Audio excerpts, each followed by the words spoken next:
अक्कलकोटपासून थोड्याच अंतरावर एक लहानसं गाव होतं. त्या गावात रामू नावाचा एक साधा, सरळ आणि प्रामाणिक माणूस राहत होता. उपजीविकेसाठी तो मजुरी करत असे.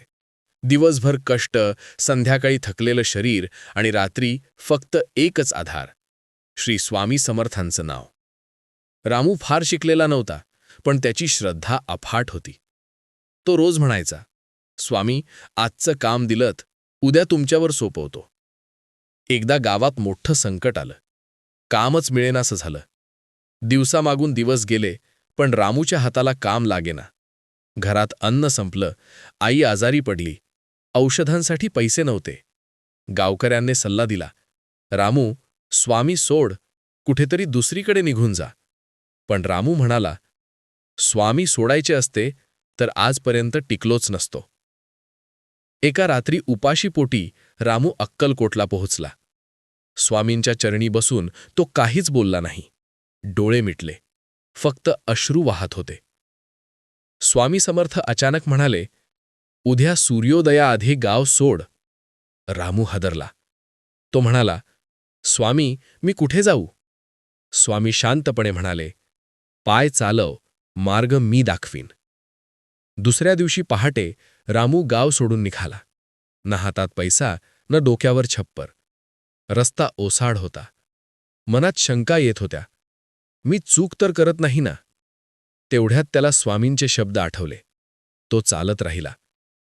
थोड्या अंतरावर एक बैलगाडी उलटलेली दिसली. एक वृद्ध व्यापारी मदतीसाठी हाक देत होता. रामूने कोणताही विचार न करता त्याला मदत केली.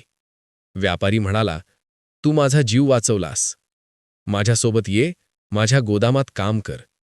रामूला काम मिळालं, जेवण मिळालं, राहायला जागा मिळाली. काही दिवसात रामू प्रामाणिकपणामुळे व्यापाऱ्याचा विश्वास जिंकू लागला. एक दिवस व्यापारी म्हणाला, आजपर्यंत मला असा माणूस भेटला नाही. हे सगळं देवाचीच योजना असावी. रामूच्या डोळ्यात अश्रू आले. त्याला स्वामींचे शब्द आठवले, पाय चालव, मार्ग मी दाखवीन. काही महिन्यांनी रामू आईला घेऊन पुन्हा अक्कलकोटला आला. स्वामींच्या चरणी डोकं टेकवत तो म्हणाला, स्वामी, तुम्ही सगळं आधीच ठरवलं होतं. स्वामी समर्थ हसून म्हणाले, मी मार्ग दाखवतो, चालायचं धैर्य तुझं असतं. ही कथा आपल्याला शिकवते, स्वामी समर्थ कधीच लगेच उत्तर देत नाहीत, पण योग्य वेळेला योग्य मार्ग नक्की दाखवतात. जर आज तुमचं आयुष्य अंधारात वाटत असेल तर घाबरू नका, कारण अंधार संपल्याशिवाय प्रकाशाची किंमत कळत नाही. स्वामी समर्थ म्हणतात, विश्वास ठेव, चालत रहा, मी आहेच. जय जय श्री स्वामी समर्थ.